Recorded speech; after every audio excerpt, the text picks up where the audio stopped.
好，歡迎收睇灣區港人指教頻道啊！我係華仔，今日咧頂住36度嘅天氣，過嚟我珠海嗰度拍攝嗰個湖山涌曉嗰個樓盤，真係非常之熱啊！咁點解要頂住呢個烈日當空太陽去拍攝呢？係因為依家開發商推出咗大概仲剩低10幾套嘅公底房單位，即係可以今年年底收樓呢一種嘅，價錢唔貴，都可以做翻低首付。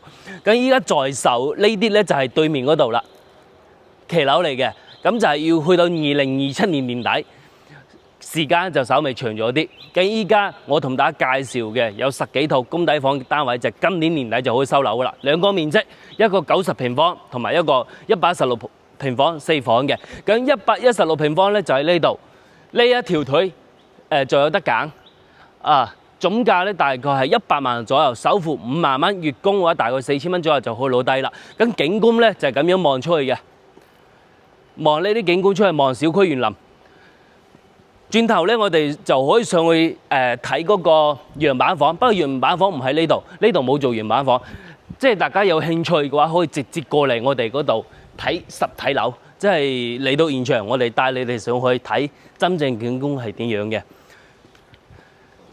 咁依家我哋賣緊嘅嗰個89平方，即係90平方嘅啦，就喺呢度呢一條腿。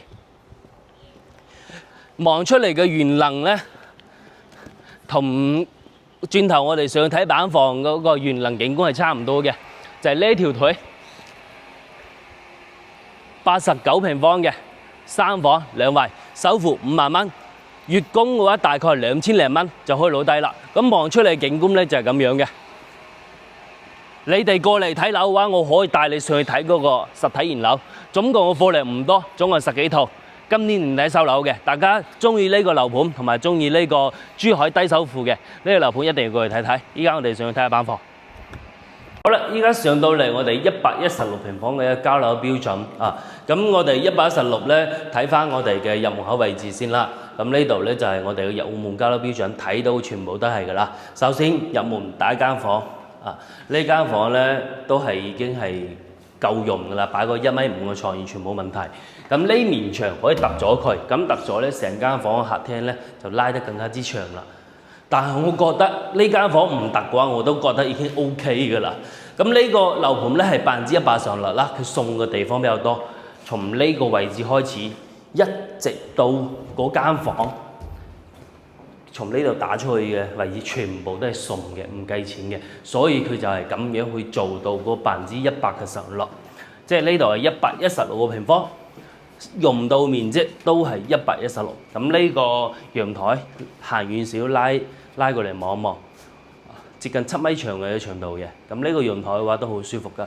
咁我哋依家所處嘅位置咧就係3棟，咁在賣嘅咧10幾套一個工程單位咧就係喺1棟同埋2棟嘅，都係望呢一種園林景，視野差唔多係咁樣望一啲園林嘅綠化。然之後我哋依家咧就落去睇下另外嘅3間房。再睇翻我哋廚房先啦，我哋廚房稍微大少少嘅 U 字型廚房，洗切炒，然之後呢度可以擺一個雙門嘅冰箱，冰箱完全係冇問題嘅，大雙門嘅。咁呢一間房咧就係我啱先所講嘅，從呢個位置到客廳呢面嘅面積全部都係送就係咁樣去做到100%再睇翻我哋嘅廁所，我哋嘅廁所。我有個企，佢嘅環節面積咧比較窄啲，呢個位置有面牆喺度，所以窄啲。但係喺呢度沖涼咧，我哋正常喺呢度沖涼咧，完全係冇問題嘅。即係整體嚟講，佢個淋浴區會稍微會窄翻少少咁樣啦，但係夠用。再睇翻我哋嘅專用房嘅廁所，咁佢係照搬過嚟嘅面積係一模一樣，只不過少咗嗰面牆，咁成個空間感嘅話，轉身點樣喐都係比較 OK。咁呢個專用房再配備埋嗰個智能馬桶，呢個就係無可挑剔㗎啦。最重要咧就係呢個專用房，呢個空間感咧非常強，已經幫你設計好㗎啦。呢度一排主人家嘅一個衣帽間、衣櫃。呢度咧可以整衣櫃，亦都可以整梳妝台，又或者整個電競房，即係電競台喺度打遊戲又得。咁呢個櫃落嚟，呢度成排衣櫃已經夠用㗎啦。咁呢個飄窗咧就睇翻自己點樣設計咯。咁大，你可以連埋佢做埋一張床都可以。然之後嗰個位置咧整個榻榻米喺度，坐住喺嗰度睇書啊，或者飲茶啊，望住呢邊個景觀都係可以嘅。就睇翻呢個飄窗自己點樣去使用咯。假如你呢度連埋床咁樣鋪過嚟嘅話，其實你個床到呢度就已經夠㗎啦，就已經差唔多1.8米㗎啦。咁呢邊個空間感咧超強㗎啦。咁呢套單位咧就係100萬左右，首期5萬蚊，月供嘅話大概4000蚊左右就可以攞低啦。咁除咗我哋呢一個110號戶型啦，仲有我哋一個90平方戶型，即係3房，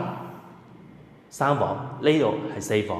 咁呢個89平方、90平方嗰個咧，佢總價就係大概係70萬到75萬，首付都係5萬蚊，月供嘅話講緊2000零蚊就可以攞低啦。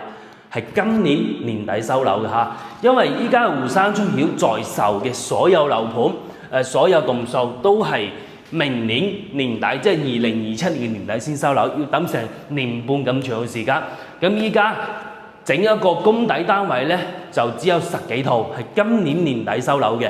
即係大家對呢個樓盤有興趣，同埋想今年年底收樓又想低首付嘅，咁買珠海嘅，咁呢個樓盤大家一定要睇一睇。